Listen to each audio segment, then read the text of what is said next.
আমরা এখন রয়েছি দীঘায় নতুন উদ্বোধন হওয়া জগন্নাথ মন্দিরের একেবারে গর্ভগৃহে। লাইভ ফুটেজ দেখাচ্ছি আপনাদের জগন্নাথ মন্দিরের একেবারে গর্ভগৃহ।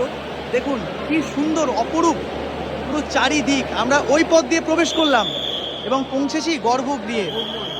এবং এটা হচ্ছে ভোগ মণ্ডপ। এই জায়গাটা মানে এইটা হচ্ছে গর্ভগৃহ। পরপর চারখানা মণ্ডপ পার করে আমরা গর্ভগৃহ দেখতে পাচ্ছি আর কি।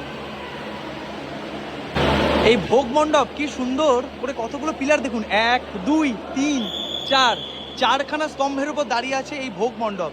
এবং এখান থেকে আমরা আরো আগে আপনাদের নিয়ে যাচ্ছি, সেখান থেকে আপনাদের দর্শন করাবো। খুব ভিড়, জানি না কতটা দেখাতে পারবো। ভেতরে রয়েছে দুখানা মূর্তি।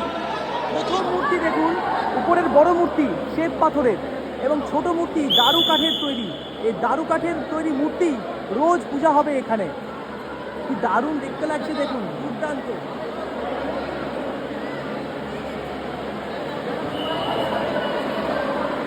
কি মায়াবী দেখতে লাগছে। আজকে পোশাকটাও খুব ভালো, প্রচুর মানুষ এসেছেন, সিকিউরিটিও প্রচুর রয়েছে।